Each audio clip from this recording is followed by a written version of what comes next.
Excellent. So we're recording. This is Maya Dynamics 1, week 3. Perfect. We're on a roll. It looks like there's already questions from the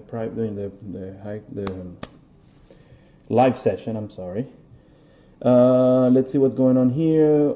Julius, I think you raised your hand, but I guess you took it back. But anyway, any questions? Any comments? I thought I saw. No, I was just going to ask a question. Okay. About particles. So you have go ahead. If you have a question, just let me know.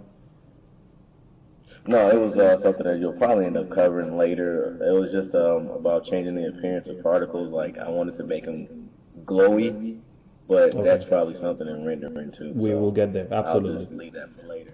Okay, perfect. I will be covering some particle rendering. Okay, in this course. So definitely all the questions that so far I got from you guys, they're all going to be talked about.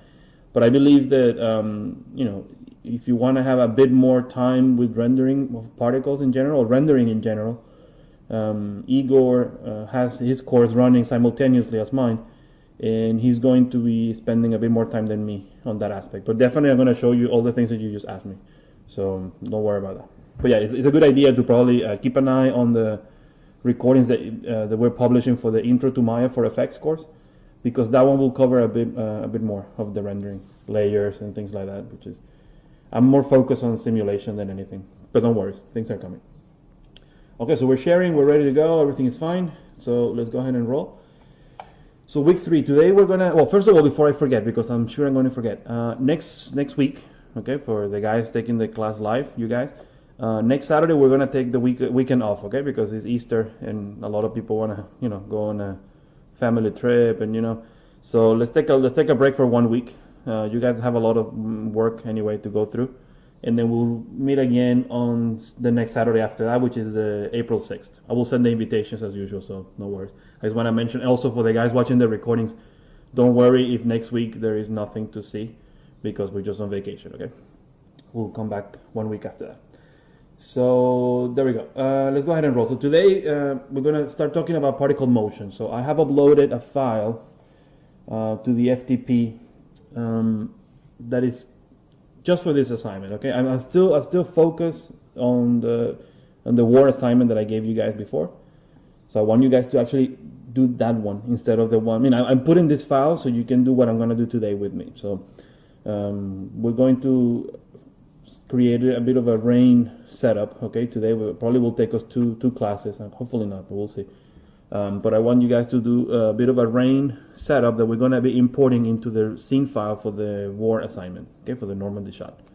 So, but anyway, I'm going to show you what it comes in. So when the class is over, go to the FTP. I just uploaded the file, so I don't think any of you have it. I did it like 5 minutes ago, so the file is brand new over there.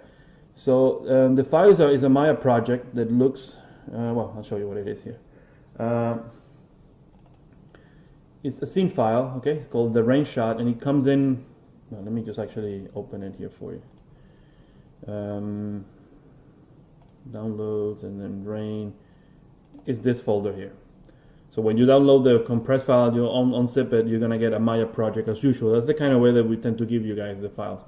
And it has on the source images, it has an HDRI image. It has a plate that we filmed and tracked for you, just a one frame. And it has on the scene files, it has this scene file that I'm going to open myself. Okay, so you should be setting your project to this folder, to be able to pick up the camera and all. But anyway, I'm going to open the same file that you're going to get, and it's basically, let's give it a second. It's this thing you can see here. So the background is a picture, okay, that Igor took in Spain himself, and then we went in and we tracked the camera. Well, I say we, but he tracked the camera. And kindly provided this scene file for us. Okay, so it's one frame only because the background, the camera is static, but we can use this as a reference of working against the first time you guys are going to work against something real, okay, a live action plate. And we put this model of the car just for the hell of it. It's just to show you collision. I might as well could have put a cube or a sphere or anything. We'll just put something a bit more interesting for you. So what we're going to do here is rain, okay? And start talking about particle motion, and I'm going to squeeze in a couple of the questions that you guys had about the rendering of particles. So now that we talked about emitters already, we talked about a little bit about particle color. I think we're ready to start moving things around with fields and things. Everything you have done so far has been static, and if it's moving because the emitter itself is giving velocity to these things. When you open the file, you might be doing what I'm doing, which is trying to go to the perspective view, and then you get all these things in the middle, that you can just hide. This is just the lighting. Again, this is not a lighting course, so I don't want to be talking about HDRI, but this is an HDRI, high dynamic range imaging picture that is used to light your scene. If you have questions about that, we'll post them on the community, or watch Igor's course, which he goes in a bit more depth about these things. So that's just the image that we use for lighting.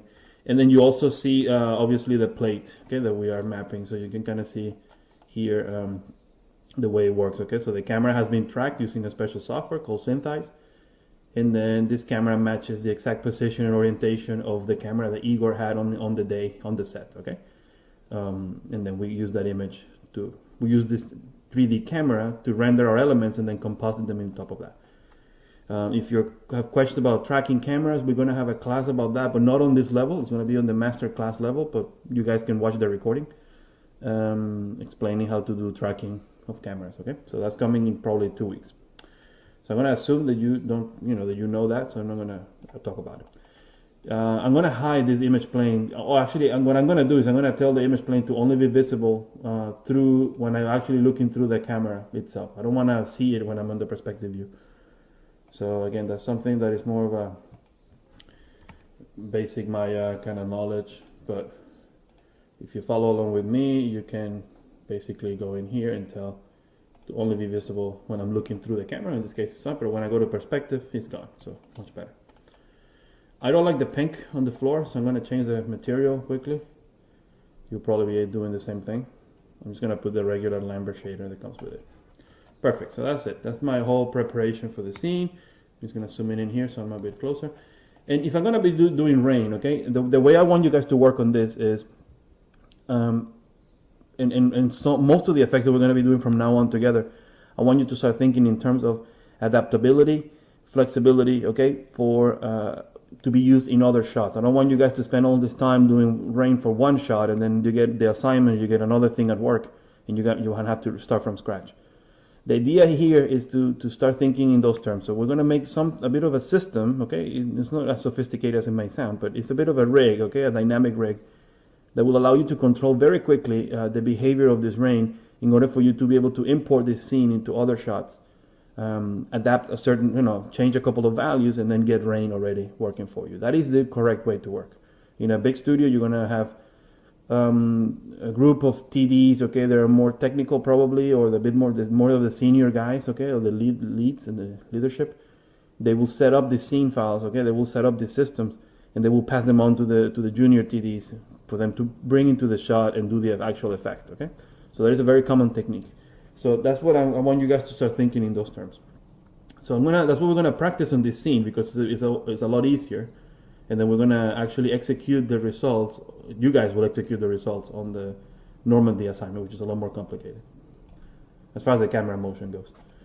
So for that, I'm going to create just a surface emitter. So I'm going to make myself a polyplane just to begin with. Okay, obviously you should start simple and then add more complexity as time goes by. And I'm basically going to put that up all the way at the top here, with the intention obviously to emit particles and have those particles fall. That's as simple as that, okay? Rain sounds trivial. It sounds very simple, but you will see that it's not at all, okay? To do something a bit more realistic, a bit more interesting, and something that actually fits the scale of a real scene, hence the file that we're giving you right now, okay? So this is a real scale on a live action plate. It's not as simple as it sounds. So obviously the first few steps are nothing. So you can select this, you will go back into your dynamics menu, particles, we're going to emit from object, just like you did for the tree, for the galaxy. Nothing special.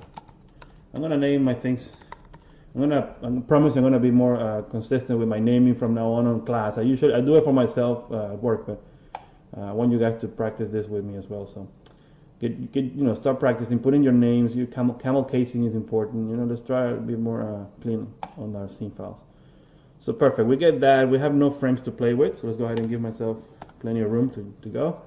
The default behavior, you already seen it, which is just particles that, well, that's not the default behavior. The default behavior will be, let me open my aligner and reset my tool. You will have particles in motion because basically the emitter itself by default comes in with, I just want to redo the emission. So I'm going to go quickly, particle, emit from object.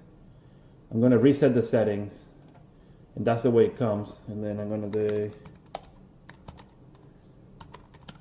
rain emitter, surface. So just basically just redoing what I did before. And if you hit play, then you do get them particles. Well, they are moving, but this scene is quite large. Okay, so I'm just going to zoom in here. And you will see that these particles are indeed moving, but compared to the usual scales that you have on your scenes, this thing is a lot bigger. Because obviously it's a parking lot and this is a car, so the scale is definitely, it's more of a real scale than anything. So here we go. Particles are emitting. That's not really rain. It's nothing. So the first thing we need to do is push these particles down. Normally, I've showed you in the first two classes that you can actually you can see the particles are moving on the direction of the normal. We talked about that before. I could technically go in and invert the normal speed, okay, or the speed itself. Okay, so you remember, well, right now here we didn't move any particles before, so you guys probably were always using a speed of 0. I'll get back to your question, Julius, at the end of the class to show you what I mean with this. But basically, on any emitter, if you take the speed and you set it to 0, the particles are just not going to be moving. They get emitted and they stay where they're born. I'm going to increase also my particle count by increasing the rate, so it's easier for you guys to see what's going on. I think 1,000 seconds should be enough for now. Okay, so these particles are not moving. I could actually zoom in here and it's not as before they were moving slowly. There's nothing. There's no motion at all. It's because obviously the emitter is not giving them any push. So this is a way to get particles to get static. It's not necessarily what you're asking me, Julius, about. You're asking not only to be static, but also to stop emitting, just emit for 1 frame or something. So we're going to take care of that in a second. So I could take the value of speed, which usually is 1, and it makes the particles move up because it's the direction of the normal. I could invert that value. You can see they're going up. I could go in and say, well, this speed is -1. Basically, it's just because it's a multiplier, then the particles will start to fall. Okay. This is a way to do it, the first stages of this, which is getting the particles just to start moving down. This is not rain, doesn't look like rain yet, but that strength is not enough. So we can go ahead and start multiplying the speed by higher values. This is a valid way to do it. I don't like to do it that way. I prefer to set the meter speed to 0 and then use an actual force field for this. Okay, that's even also the purpose of this course, right? To learn all the things. So if you select your particles, there's going to be 2 ways to make a field itself. My recommendation to you, if you can remember it, just make sure that you always have your particles selected. Okay, and then you go to fields, and then you're going to have a list of things that you can use here. We're going to cover them slowly as we move along on the course. So we keep doing cool stuff instead of sitting a class talking about only fields. So what I'm going to use right now is gravity. That's the most common of fields that we're always going to use. A gravity field is basically a force that is going to push the particles based on these attributes that we have here. The ones that you really care for are the magnitude, which is the strength of this force field. There's a value called attenuation, which is the ability of this field to weaken as you get further away from it. In the case of gravity, okay, you want it to be universal, right? Gravity is the same strength anywhere within Earth, right? So attenuation by default is set to 0, which is not the case for all the fields. You will see that when you create any other field other than gravity, the attenuation will be set to a number of 1. But gravity being a universal force, then they'll automatically put it for you at 0. And they're also, if you scroll all the way to the bottom, you have the direction of this field. And you can see that it has the direction already set to -1. This means the gravity field is nothing special. It's just that it has, you could use a gravity field to push particles to the left or to the right or in an angle. It doesn't really matter.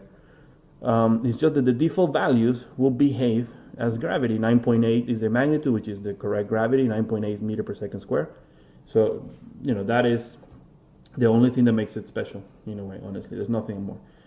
Given that the scale of my scene is quite large, okay, and I don't want to scale it down, What I'm going to do to give a more believable result is probably scale up the magnitude of my gravity. Right now it's okay, it's moving fine. It's hard to say, and when you're working with live action plates, okay, you will probably be doing this, okay, you will be setting things up in the perspective view, and okay, this could be all right, and then you always have to look through your camera, okay? Always get a feel for what's happening on the camera view, because that's at the end what you're going to be rendering, and that's what matters. Anything else around doesn't matter. So right now this obviously is not playing at real time, okay, it's playing at 7.8. You could play blast it, you can play blast a few frames. So let's just do a little bit just to get a feel for what's happening. Because the play blast will be obviously the guaranteed way for you to get a real-time playback speed, unless you have a very fast video card. You know, that should be all right. But then I think that should be enough. I'm gonna stop it and let's see. So you make a little QuickTime file here on Mac at least, and I don't think I let it play enough, but yeah, it didn't play for enough frames. But it still gets you an idea of the speed of the scene. So it does feel a bit slow. It's a bit more of a mix between snow and rain, so it could move a little bit faster, right? Don't get too hung up, okay, on real world units, okay? I heard many things over the years, okay? Many TVs have different ways to think and different ways to work, especially if you have artists working on different softwares that do effects. They begin with an H. Those guys tend to be very very picky with their way of thinking, okay? So they're very stuck on things. So gravity of 9.8, it is physically correct, but I don't care. This is not a physical world, okay? This is a shot. So you're gonna have to use any number that works for you, as long as this thing looks correct, okay? So don't get too hung up on that number. Just know that 9.8 is the default value, but it doesn't matter. It doesn't mean anything else. So what I'm gonna do is increase probably my gravity to a value of 20. And I think I'm not gonna test it too much. I think that's gonna do for now. Let's deal with other things. So I'm going back to my perspective view. I don't really need to worry about the car. I put the car there for later for collisions. So I'm gonna hide it actually to give myself a bit more faster playback. So let's get rid of that. And well, let's try it quickly again, and let's see what's going on. So as basic as rain could be, this will be the most basic thing. Particles going down. That's it. But we have a few issues already, even though it's so simple. One of them is these particles are living forever. They're going through the ground, which is something we'll deal with later. But these guys are, by default, these particles, they want to live forever. So if your shot is like mine, which is 1,000 frames, okay? These particles are going to keep going for 1,000 frames, and they're going to end up, who knows, okay, all the way down there. That is a massive waste of resources. You always have to be very economical. If you're following my fluid courses on level 2, you will see the same thing. You have to always be economical, okay? Always try to make sure that you have only the information and the particles or the fluids or the rigid bodies that your camera needs only, okay? So killing particles is one of the first things you need to worry about and set up. And it's very simple. There are many ways to kill them. You can kill them based on different parameters. You can give all the particles a lifespan, which is called, okay? Which is a number in seconds that this particle is allowed to live. You can do that on all of them at the same time. So you can give a life, for example, what is called a constant lifespan to all of them. A value, for example, of 3. And then after 3 seconds, or 72 frames in my case, they're going to die, all of them. You can do it also on a per particle basis. Same way we did the color on a per particle basis, you can do the life on that way. So each particle can have a different lifespan, okay? So it will be a lot more random, more organic. And you can do that randomness either using, well, I'm gonna start showing you instead of talking that much, but I'm gonna go back into my channel box, and you can see that with the particle selected, you have a lifespan mode, which by default says live forever. Click on it and you get constant, and it's what I was saying, all the particles get the same life. How much life do they get? But you need to, for some stupid reason, they put here lifespan, okay, of the lifespan mode, and then you have to scroll all the way to the bottom to get the actual value for lifespan. They should have been right next to each other, so I'm not sure why. So, but don't worry, you put that as constant, and if you leave it at 1, these particles are going to die after 24 frames, which is nowhere near what I need, but I'll show you anyway. So 24 frames, and actually I'm going to work like this so you guys can see it better. So 24 frames, and they stop. Okay, so I'm killing them. So okay, I'm gonna need a lot more than that. So let's give ourselves probably, let's try with 3 seconds, 72 frames. Let them roll. I don't think it's gonna be enough, but let's see. It is actually enough. So let me just, I don't know, actually it's not enough. You can see that they die, and because they all get the same life, they die in a very straight line fashion, which in most cases is not recommended. But in something like this rain, where I only want them to die, my idea is to get them to die right on the ground plane. So if I'm not going to render it and I'm not going to see it, I don't care if they die in a sharp line. Doesn't make a difference. So here we go. We give them 4 seconds. Okay, so that should be right. Okay, so it's a bit too much. Even something like this, I'm bothered by. Yeah, they're dying close to the ground plane, but they could die closer. So, mess with this a little bit, okay? So probably 3.5 would be better. So always rewind and play to get a proper life. And the reason behind rewinding and hit and play is because the life gets assigned to these particles when they're born. So if the particles are already in the screen, they have a different life. So you're gonna have to rewind and get a fresh batch of particles. Okay, so this is very close. Probably too close. These guys could be dying like right above it. So I'm going to give myself one more change, 3.6, and see if I just want them to die right below, because if they die above it, then it's a problem. Okay, if particles dying in front of the camera, if it's not for a specific reason, it becomes a problem, because these particles tend to pop out. Okay, same thing as particles being born in front of the camera. In one frame there's nothing there, and the next frame there's a particle that looks like something. So it has to be a very specific reason for what you want to do that kind of stuff. So perfect. There you go. They're dying right under the surface. So this keeps the scene, okay, very economical. I'm never going to have any more particles than I have right now, no matter how long my shot is going to be. So that's step number 1, always. Okay, so what else should we do here to make this thing look a bit more like rain, at least, okay? So far, you guys have been working only with one particle type. So meaning that every particle that you have put in this course so far has been a point. It looks like this. And limitations of points. Points are awesome for effects. You will get to love them as time goes by. To me, it's one of the best particle types that you can use. But by default, okay, a point is not going to render through the Maya software. Through Maya software, it's not going to render, and it's not going to get a color assigned to it automatically. So there are a few things that Shabana, you're having issues like trying to render these points and you get no color. Okay, so that is another limitation. Things can be fixed, of course, but by default, that is the way they look. But in a case like this, if you analyze rain is not really, you don't see it as dust. It will look, that's another reason why this thing will look more like snow right now than anything, okay? Just because they're little dots. A rain will be actually a bit of a line, which can be achieved, obviously, on render time by motion blur, using motion blur on points, okay? Again, that's another topic of the more basic course, but motion blur, you motion blur a point, it will look like a little line. That's probably, and the line will be longer or shorter depending on how fast the particle will move. There is a way to visualize that in Maya. So you could do, that's probably the proper way to do it, will be to render a point with motion blur when you render this thing. But for now in Maya, I don't really want to see points. I would like to see something that is closer to what is going to be rendered with motion blur. So if you have the particle selected, you have an option here. Okay, there's going to be a lot of things that we're going to talk about over time, but if you scroll down and you go to the particle render type attribute, which is right here, you can see it's set to points by default. Click on that and set it to streak. You can see there are many different particle types, okay? And we're going to cover most of them throughout the course. Things that you should know right off the bat. Anything down here, these 3 at the bottom, that has the SW next to it, that stands for particles that can be rendered with Maya software. If I were to try to render this at the moment, the particles won't come through at all. I don't think there's a need to prove that, but why not? Let's try it. Yeah, so you can see it's black.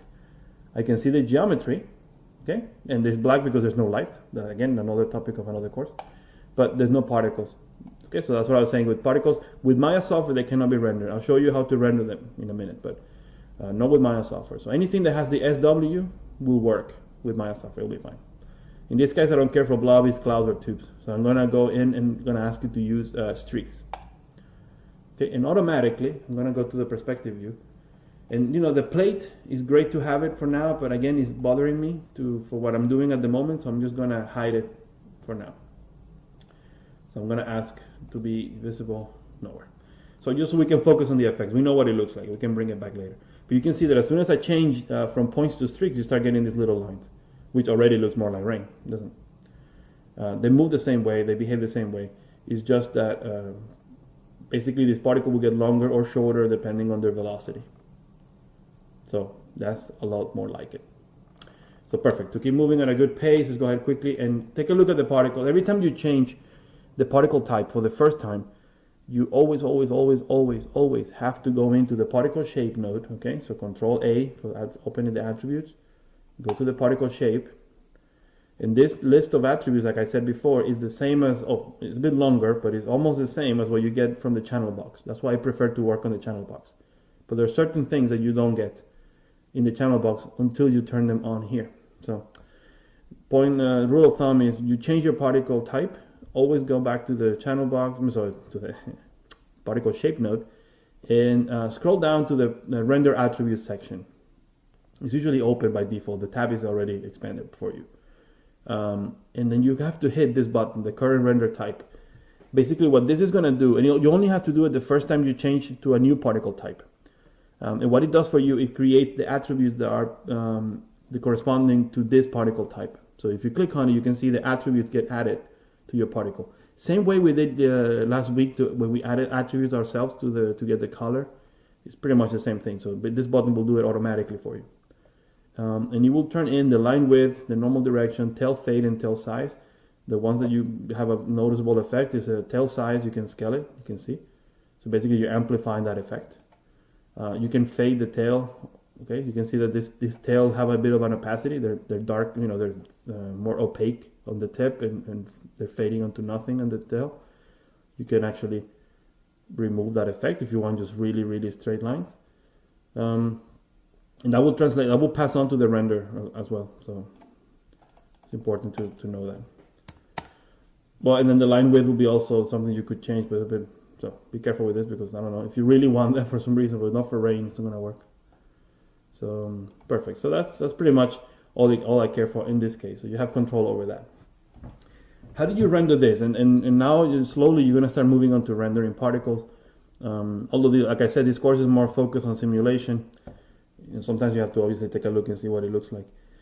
I showed you that through Maya software it's not going to work, not going to render. So the options are Mental Ray, okay.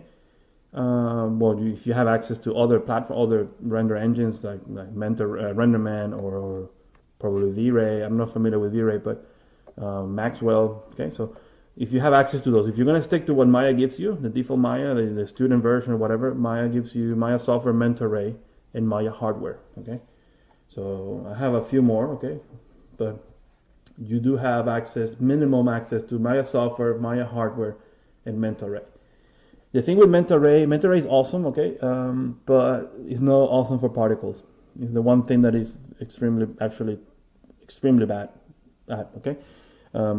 Is the reason behind, I'm not just saying it, is just that the particle count, if it's a little bit high, which you will need for rain, you will need hundreds of thousands of particles in the scene.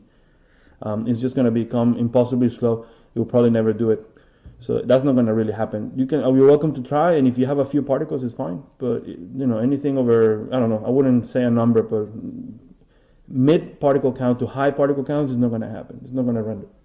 So it's a bit of a waste, especially for something like rain. Okay, something like rain, you just want to probably capture these lines in a bit of a soft way, and that's it. There's not much you can do to a point, right? Like, there's not going to be specular or things like that. So basically, you don't really have to do too much to it. Just get them into the screen. So Maya hardware is always going to be the best way to go for this kind of stuff. Maya hardware will use your video card. Okay, so the better your video card, the faster it will render. So the processor has nothing to do with this. The processor will deal with the calculation of the particles. So if you have a fast processor, then great, you're going to get the particles. Well, the processor it does the calculation. The video card will actually draw the particles. So if the video card is bad, no matter what, it's going to take a while to get the particles to move on the screen. But Maya hardware will render based on your video card, which is technically is actually a good news. Okay, so it's actually really fast. You click on it, and you will go to the attributes for that. I mean, again, this is a basic course material for all the different courses. But basically here, I'm going to leave the attributes for this render type open. By default, I'm just going to hit render. And it's going to take a sample, and it's going to return this. This is rendering through the perspective view, which I don't want. I want to render through my shot camera. So I'm just going to go in, render through my shot camera, and done. You see, it takes less than a second to render this thing. Yeah, it's not fantastic, it's not beautiful, but you know, it's just a start. At least we get the particles on the screen. Okay, this is my alpha channel, and then my color channel. So at least we have that. There are obviously things that you can do to improve the look of this, and I'm not going to cover. I mean, there's not too many things I want to talk about here, but basically, the number of samples will be something to take into account, and that is, as the name implies, is going to take multiple renders of this frame. Okay, multiple samples of it, in order to give you a smooth result. So this is one sample only. So the video card takes a look at this and renders what you can see. Done. You wouldn't never do that probably for something like rain. You will always use more samples. Given that is taking the same render multiple times, it's going to take that amount of time longer. Okay. So let's try 9 samples in this case. I'm going to save this one for comparison. Run it again. It takes a bit longer, not too much longer. But then you have, well, I can see the difference. I don't know with the compression if you're going to be able to see the difference. So I'm going to crank this up, but try it at home and you will definitely see it. I'm going to do it with the maximum, which is 36. It's going to take a bit longer. It took 2 seconds. And we have, well, a different result, which is better. For what I can see is better. We still have the issue of the geometry being held out. I'm sorry, not being held out, meaning that the geometry is visible. As soon as I put a light in here, you will see the plane. This emitter, I don't mind. I can hide it, so I don't have to worry about this guy. But I do have to worry about the floor, and eventually, actually, I'm going to bring it back so you can see the car. So bring the car, and if you hit render again, then you have the car. It is visible. The fact that it's white means that it's going to be there. And the fact that I go to the color channel and it's black is just a black carpet. It will be there. So the way you very quickly get around this is just by checking this, using this checkbox here calling Enable Geometry Mask, and that's going to do a cutout. I'm going to save this picture so you can see the difference. So I'm going to turn this on, render it again, and it's much easier if I just show you. So it looks the same here. Okay, it looks exactly the same, but if you go to the alpha channel, okay, the transparency for it, you can see this is the new render, that is the old render. So basically we're cutting out, the geometry is being what is called a holdout, okay, it's holding out the particle. So anything that is behind the plane is not being rendered. That way it helps you composite this thing on top of another picture, which is a topic again for another different course. But we will cover a little bit of compositing at the end of this course to show you how it works. So don't worry, we're not going to leave you hanging there. So perfect, that's fine. Let's keep moving on this. So that at least you have something that you can keep rendering and take a look and make sure that everything is looking okay. Okay, so what else is missing here? Well, there's a million things missing, but right now I want to have more particles. I think this is moving at a pretty decent speed. I don't need to see the car. The car is definitely going to slow you down a tiny bit. So get rid of that, but I think we have a pretty decent speed. Yeah, it's not too bad at all. So I'm gonna go ahead and put some more particles just to show you that you're definitely gonna need a real high number here to get something that it looks good. So I'm gonna take my rate to 100,000 particles per second. Let this bad boy run, and then you start seeing, well, this is okay. It looks a little bit more like rain, okay, or at least like heavy rain. Let's let them run a little, and let's analyze the next problem. Okay, so right now, okay, through my camera, yeah, you can try to hit render on this, and it's relatively quick. Just for, I don't want to wait too long, I'm going to lower my samples to probably 9 and render again. Okay, obviously it takes a bit longer because there's a lot more particles in the scene, and there we go. Okay, so we have something else. Issues, okay, already. These particles are all the same, they have the same motions, all the very perfect straight lines going down. It's because their only force that is affecting them at the moment is the gravity field. So they're all very uniform. You can see, perfect, almost like mathematical position here. Like, you can very quickly see the pattern, right? That's not rain. That's never happening. We want to introduce some sort of force, some sort of something that will simulate a bit of air or air turbulence, or something that will break up this perfect shape. And that is the next force field that we're going to use. This time I'm going to show you slightly different. Let's say that you don't have the particle selected. You forget or whatever. You just have to create it differently. I'm going to go ahead and make it, and the field will get created anyway. Let me close the render settings so you can see my outliner. And you will see that I'm going to go in, nothing selected. I'm going to go fields and create the turbulence field. And it gets made.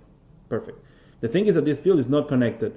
Every time that you pick something, you select, for example, the emitter, and something else turns purple or pinky like this, it means that there is a connection between those two things. If I select my gravity field, you can see the particles are pink or lilac, whatever color this is. Means they are connected. But if I grab my turbulence field, nothing. So there's no real connection to this.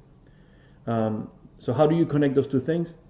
It's going to be with your new best friend, and you're going to probably put it on your shelf. Okay, it's going to be under Window, Relationship Editors, okay, Dynamic Relationships. So pause it for a sec so you guys remember. Add that to your shelf. Don't add it just yet, so you get used to find it quickly. Okay, but eventually you're going to open this so many times every time you're working that you probably put it on the shelf. Here's mine. Okay, so I'm going to open it. And this window will allow you to connect and disconnect particles from fields, emitters, and collision objects. Just perfect. You're going to be doing that quite often. So select your particles, okay, from the list. And you can see that now, as soon as you selected it, you have a list of available fields that you can use. You can see now that the blue box indicates that it's connected to the gravity field. Now let's go ahead and plug it to the turbulence field. I could turn it off from the gravity. That's it. Just disconnect it, just with one click. So it's perfect for that. You can see that is if you click on the emitters, you can see the name of the emitter that is actually generating these particles. It's going to come handy later, because you can have one particle system being emitted by multiple emitters. So we're going to be doing that in a later class. So perfect. That is connected to the turbulence field. Also a very popular field to work with. For the sake of speed, I'm going to lower my rate a little bit, so 10 times less particles. But I need to have a bit of a, this kind of density is okay for now, because it's easier to see the result. So I'm hitting play, and the field is connected like I just said, but still looks the same. And that's normal. It's because this field is, first of all, is located right in the center here, so that's fine. But it's using the value of attenuation that I was telling you earlier. And it has a value of 1, which is, in these terms, okay, that number is very sensitive. It's a very strong attenuation. So this field will only affect particles that are very, very close by, and almost nothing, because it's, and the magnitude is also very low. I can illustrate this better probably by using a magnitude of 50, and it will be really hard for you to see this. Actually, let me double check that is even they're touching. Yeah, so they're touching, but the particles are, this field is getting weak so quickly that it's almost impossible to see anything. You can try to force this thing, and you can kind of see a little bit of breakup. You start to see something. You see this, they don't look like straight lines anymore. And it's happening because I'm using a magnitude now that is ridiculously high, 5,000, but you can kind of see the results. It starts to work. Basically, what you want is the same result as with the gravity. You want this field to be universal in the entire thing. It doesn't matter where the actual field itself is placed. I don't care for that. All you have to do is turn that to 0. If I hit play now, these particles are going to blow up. I'll do it just for fun, but there you go, done. Because this is happening everywhere with a magnitude of 5,000, which is insane. Let's go and bring this back to 50. Probably is a more appropriate number. So now you can see that is a lot more natural already. It doesn't look like straight lines anymore. There's variation, okay? Just by adding the 1 force. I'm going to look through my camera, and you can see that it feels a lot nicer already. You can render this guy. And, okay, so there's a lot of breakup, changes in direction. So yeah, it could be a bit turbulent for now, a bit too much, but you get the idea of what I'm trying to do here. So starting to think in terms of a setup for later, okay? What kind of attributes you want to control on a situation like this? Okay, meaning what kind of properties of this rain you would like to control on a shot per shot basis? The most basic ones will be the gravity, okay, how fast this rain is going to fall, and We're also going to want to control the amount of rain that is gonna pour down. So I'm gonna start doing that right away with you guys. You are right from the bat because I want to leave you with this, especially if you have a week off next week, so you have time to experiment and keep adding attributes to this control. Okay. I'm gonna make this a lot more complex later, but for now, let's go ahead and right away let's start turning this into a bit of a rig. Okay. So for that, I'm gonna recommend you to create a locator. Okay. And this is just going to be a placeholder for my attributes, for the things that I'm going to control. I'm going to be moving around. So I don't care where it stands. I don't care. I just want to be able to grab something and have that be my main switch, let's say. Excuse me. So I'm going to be placing all the controls. This is going to be like my master control. And you can actually, for fun, you can just call it master control. Yeah, perfect. So this is the guy. This is the place to be. I'm going to make it a bit bigger so it's easier for me to select it later. So there you go. That's my master control for rain. Right now it does nothing, of course. This is just a placeholder. Let's go ahead and modify a few things. I'm going to be putting attributes to control the rain. And those attributes are going to be listed on the channel box right here. But I already have all these things here that it's a bit of annoying for me. I want to have something clean that I just can quickly focus on the rain. I don't want to be like, what the hell, is this part of the rain? Is this? What is this? I don't want to worry about any of that. So I'm going to clean up my channel box. And again, that's something that Igor covers because that's basic Maya stuff. But window, general editors, channel control. Here, right here. So in the channel control, you can go ahead and grab a lot of stuff. Basically, I'm actually selecting all the attributes you can see here are the same ones that are listed right there. And I'm going to hide those. I'm not going to remove them. I'm just going to hide them from the channel box. So I end up with this, which is nothing. Clean channel box for my locator. Perfect. And then you're going to be adding attributes to this locator that you're going to be connecting later to other forces or to other parts of your Maya scene. That's usually the way it works. And it's best if you see me do it. So I'm going to grab my locator and I'm going to go to modify and I'm going to add an attribute to this locator. And let's name this guy rate. Okay? That's it, simple as that. And what kind of, this section here, the data type, okay, is just telling you what kind of information are you going to be piping through this number. What kind of number are you expecting? Are you expecting on the value of rate, are you expecting an answer as a form of a yes or a no, or 1 or a 0, or on or off? That will be Boolean, okay? Just those two choices. Or are you expecting a vector? Are you expecting to have like 3 coordinates for something, scaling or velocity or positions? No. In this case, that's a vector. Are you expecting a number that is a whole number, 1, 2, 3, 4, 5, 6, nothing with decimals? That will be an integer. Okay? Are you expecting a piece of text, actually? Are you expecting someone to actually type something in there? Well, that will be a string. Or in my case, because it's gravity, I'm expecting any number, just a number. So I'm going to use what is called the float. It will ask you, but what do you want to do? Do you want to specify a minimum and a maximum value, for example, for this, so no one can use more than or less than a number that you say? Depends on what you're making this. I usually give the same answer, right? Depends on who's going to use this tool. If it's just you and you made it and you know that what you can do with it, I wouldn't limit this value, at least not the gravity, because you can use this setup for something else. It doesn't have to be rain and move from top to bottom. It can be the inverse for something else. Who knows? But if it's for some junior TD that you don't know if they're very experienced, you will probably want to limit the gravity to, I don't know, a number.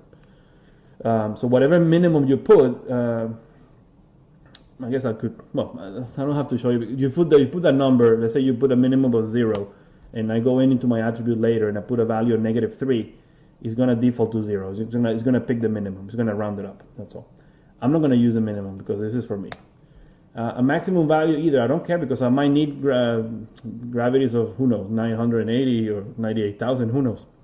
So I'm not going to worry about that. And the default value is the value that is going to be listed right away when you make the attribute. So that helps, just having to avoid setting the numbers again. I think I'm using 20 in my scene right now. So just so you see what happens, I'm going to make it 19. Just for fun. And I'm going to hit add. And you hit add and you can see that now my locator, my master control, it has an attribute called rate with a value set to 19.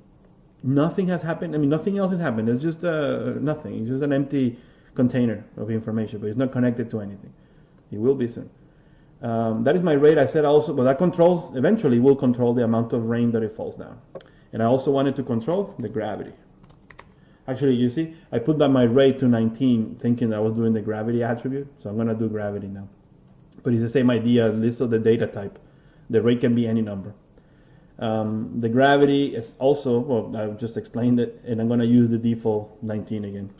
And I'm going to fix that other one. I'll show you how to fix an attribute if you make what I did, my mistake that I did. I'm going to hit add, and I'm also going to make one more, just for the hell of it. I'm going to call this turbulence. Or you can call it air, or you can call it storm, that attribute or something, just to control how strong that turbulence field is going to be. Just for fun, make it turbulence and default that guy. You don't have to default. If you don't default to anything, the value will be 0. The default will be just 0. So for now, I think we're using a value of 50 on ours. Minimum value, for example, in this case, yes, because a turbulence field with negative magnitude doesn't work. It won't do anything. So let's just limit it to 0, just so you can see. But I don't need a maximum value. Putting a minimum of 0 here, it definitely locks it. It's not the same as with the default, that if you don't put anything on default, it defaults to 0. If you don't put minimum, it doesn't have a limit. So you can use negative numbers, it means. I'm going to hit that. So I have my 3 controls. And you, as a part of a sub-assignment or an additional assignment this week and the next week that you have off, is to make this even nicer. Okay, bigger, with more control, with more stuff. Okay, so I'm going to connect those things. Right now, that rain behaves exactly the same way. There's nothing different to what we did before. Okay, just doing that.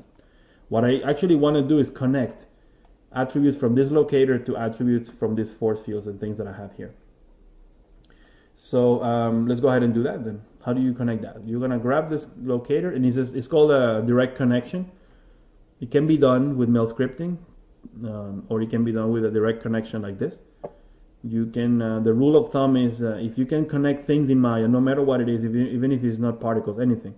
If you can connect 2 things together in Maya using a direct connection, it's always going to be cheaper, meaning calculates faster, than using mail scripting. Okay, they're using just a mail expression or something else. So there's no, it's just faster to do. So try to always do that. And for what I have in my scene here, is perfectly normal to do that. First, I'm going to fix my rate attribute. I'm going to fix that default value that I did wrong there. So I'm going to go to modify, and then you have edit attribute right underneath that. And I'm going to grab the rate that I have broken, and I'm going to fix my default value. Let's see if I can do it here. Actually, it's not showing me that. That's a shame. I guess you can fix has a minimum and has a maximum, but the default doesn't let me fix. I thought you could. Sometimes you can fix it here. You can add a minimum and a maximum number. But I don't see the actually default value. So no worries. We can, well, you guys don't make that mistake. You can always change this number to anything you want. So it's not really nothing, right? It's no problem. So let's connect these things quickly. So go to Window.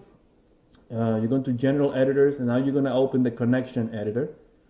I'll leave that to Igor to talk about it in depth. But basically the way it works is you need a output and an input. So you're connecting from this side of the list to that side of the list. Okay? So who drives everything? Well, the master control is the guy. So that's the one who's going to tell everybody else what to do. So I'm going to grab the master and I'm going to load it to my left. And the first attribute that I want to change is going to be the rate. Okay? And the rate lives on the emitter. So I'm going to go to my emitter. I'm going to load it on my right. And all I want to do now is connect. Usually the attributes that you're adding onto a locator, for example, they're always at the bottom. The new ones are at the bottom of the list. So that's the fastest way to find. Here is my rate that I made myself. And I'm going to find the emitter, which is here. Okay, I'm going to find the attribute called rate on this list, which should be somewhere here. They don't seem to be in alphabetical order, so sometimes, okay, and here it is. Okay, and look what happens. Okay, my emitter turns yellow. That means there is a connection. This value, I cannot change anymore here. I mean, I can type anything I want, and it doesn't matter because it's connected. Now this guy is just a slave. He's doing whatever this guy says. So if I grab my master now and I go in and say, well, my rate is going to be now, I think I have hours 10,000, but let's put it to 1,000 for now. You can see that if I grab my emitter, now this number is set to 1,000. So that's done. Let's do the same with the other guys. So the master, the left side remains. I'm just going to reload the right side, and the next attribute on the list is the gravity value. So I'm going to grab the gravity field. I'm going to load it. And what do I want to control in this one is the magnitude.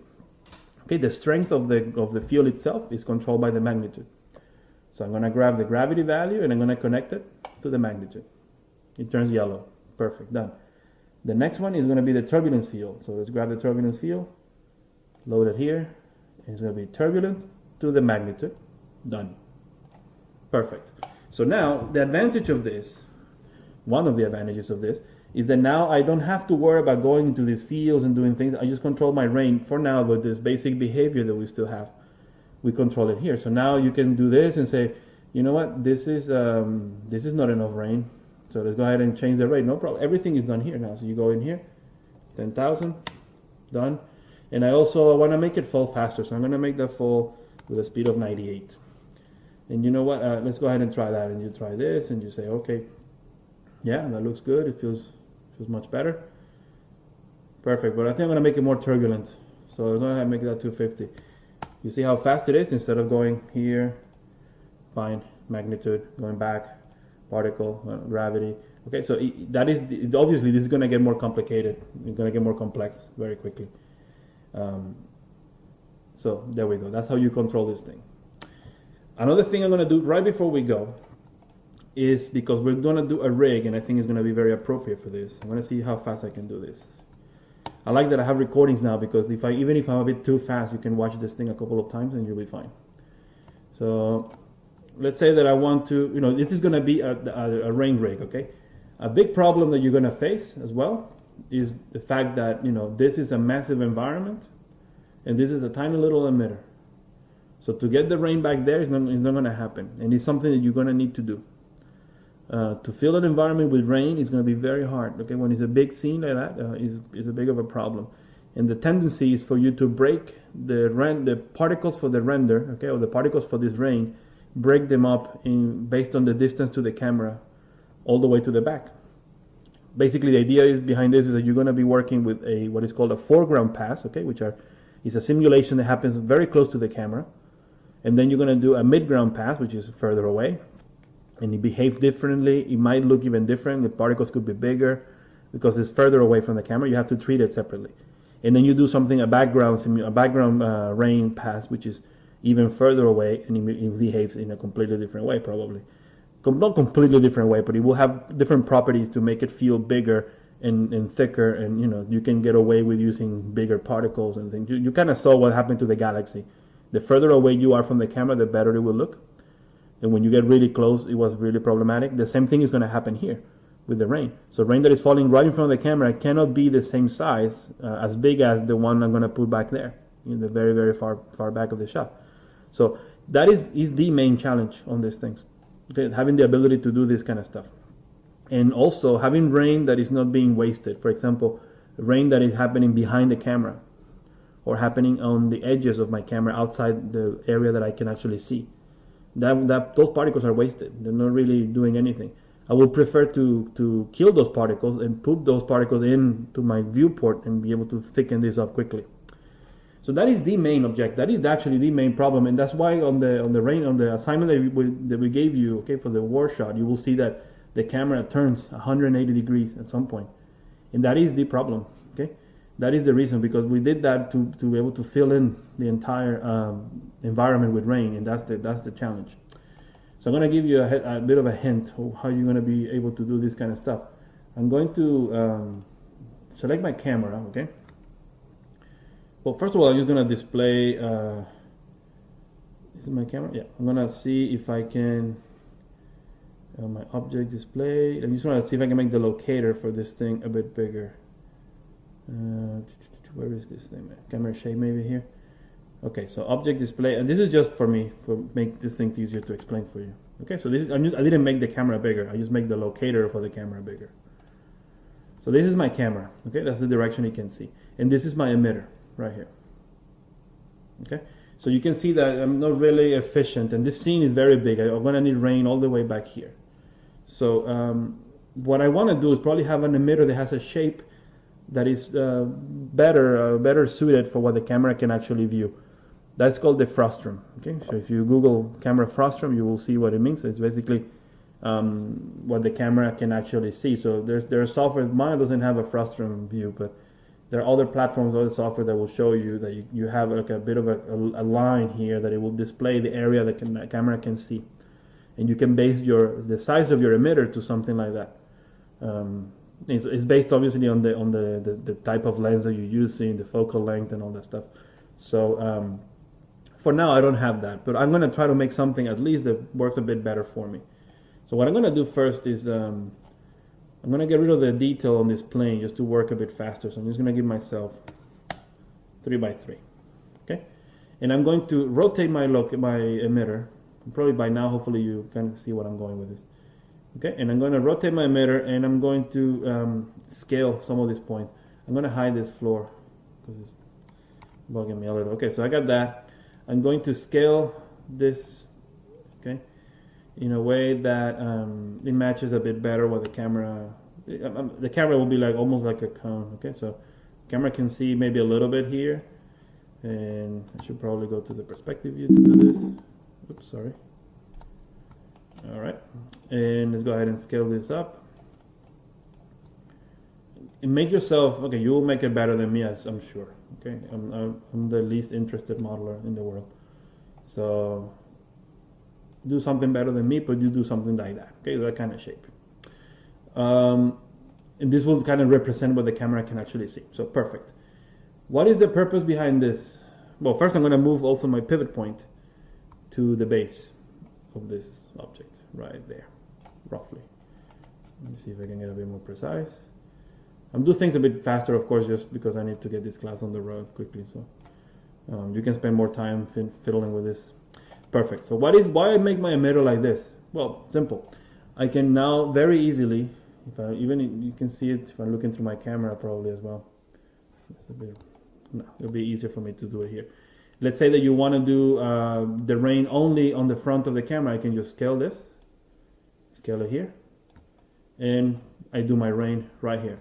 Let's say that I want to do then the rain in the far back. I want to make a lot more rain, where I can just go ahead and scale my emitter, open it up, and I get more rain.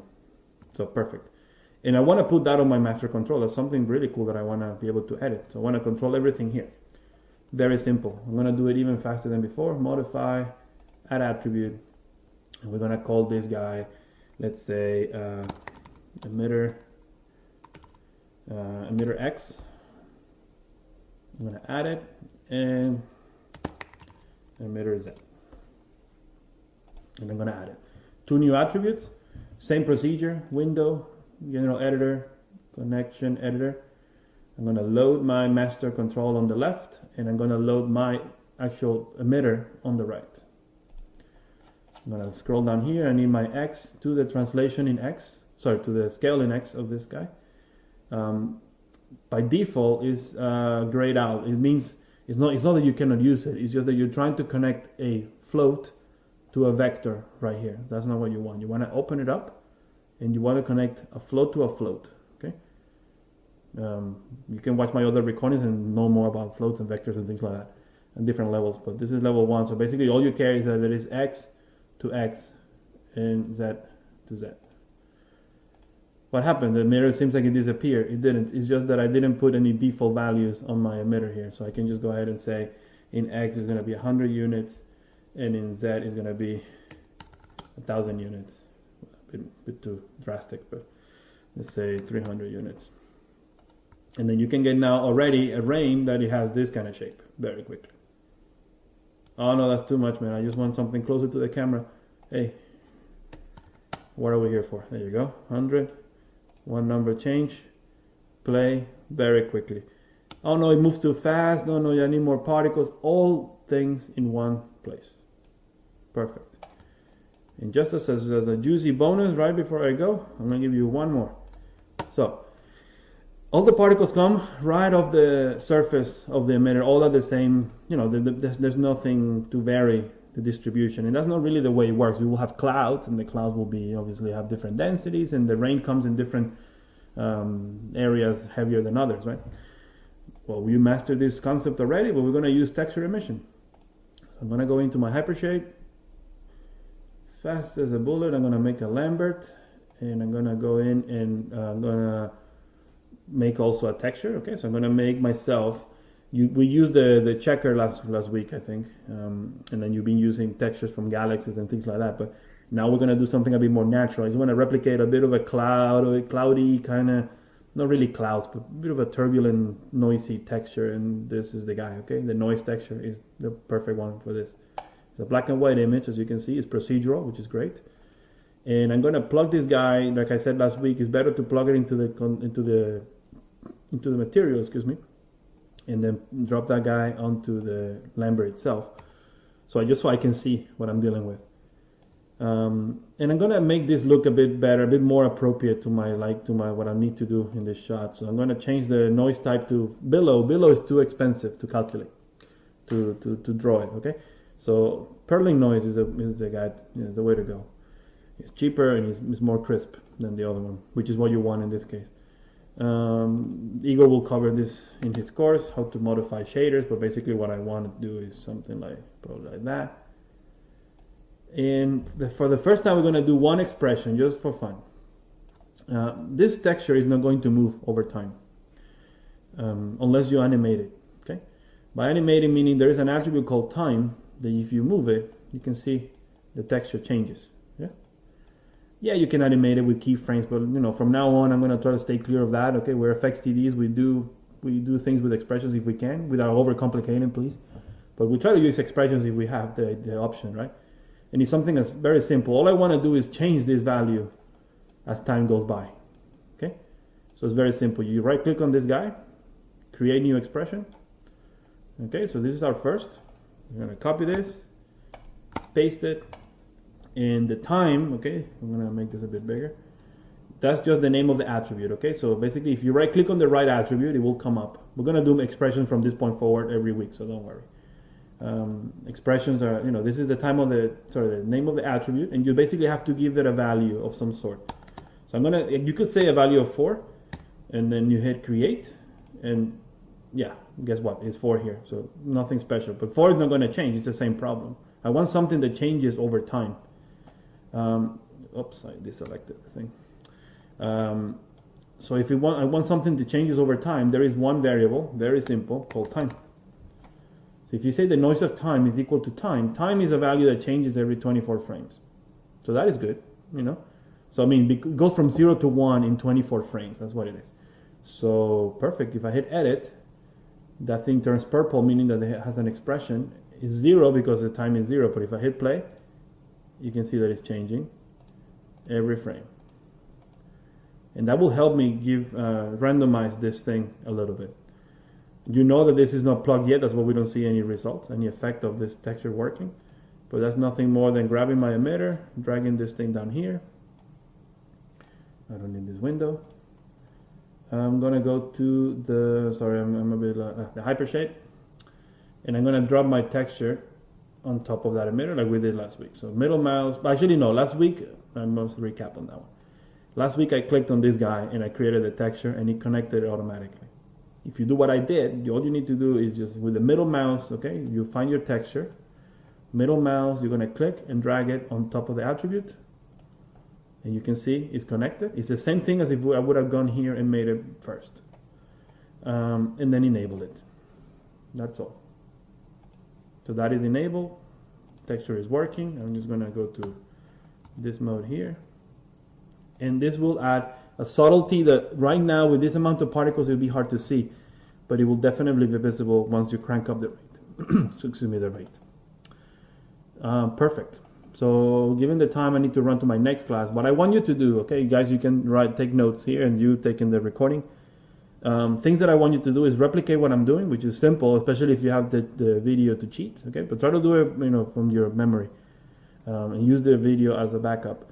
But also what I want you to do that I haven't done yet is add more controls to this master control to be able to kill the particles, okay, based on, well, I'm going to teach you better ways, but try doing it at least based on the age, okay? So the lifespan value of the particle that we have here, okay, down here, the lifespan, control that from the locator so you can kill those particles whenever you want, and see what else you can come up with to add more control to this. You can control the texture, you can control many things. So give that a try. That is your assignment. And remember, next Saturday we don't have a class. We're going to take the day off and try to be with our families a little. And we'll come back on the 6th. But before I go, as usual, I'm going to check with you guys and see how everything is going. You know what? I didn't answer the questions about the rendering of this particle. So I'm going to do that, man, even if I'm late for my next class. So I have this saved, so I don't need to save it. You guys go ahead for it. But I'm going to open the Galaxy for Shobana quickly, that you were wondering about the rendering. So hopefully my next guys won't be mad at me. But quickly here. Where is my Galaxy? You know what? I have another one that I made that is easier to find. Yeah, you will think it's easier to find, so it's here. Galaxy. Okay, this one will work. All right, so very fast. You will see how fast this thing is. So, okay, I got that. Perfect. If you hit render with Maya software, this is not real. This is not the actual thing. It's the plane that is being rendered. So I'm going to hide it to be realistic. And you get nothing, no particles. So you're going to try, well, I'm not going to try with Mentor Ray because it's going to take too long. But I'm going to do Maya hardware like I showed you before. And you hit render. And you get that. And it already works. With Maya hardware. You probably, Shobana, are you trying with Mentor Ray? I'm guessing. So for Mentor Ray, I'm gonna do very few particles to it, so I can show you very quickly why this is not. Excuse me 1 second. There's my computer having a bit of a fit.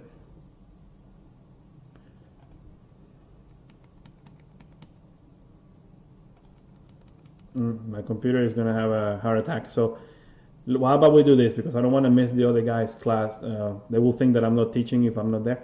So, Shobana, what I'll do is I'm going to explain this on my next recording, but I'm going to explain it on the community today. Okay, so I'm going to go to the student group tonight, or tonight meaning tonight my time, in a few hours, okay? And I'm going to put an explanation how to render particles there. And then I'm going to show it on video for the guys watching the video next week. Is that okay, guys? So, any questions? Any last second things? Ideas? No? You guys like it? That's good. This is so cool. Perfect. Okay. I'm going to stop the recording because this one ran quite nicely. So goodbye, guys, and I'll see you in a couple of weeks.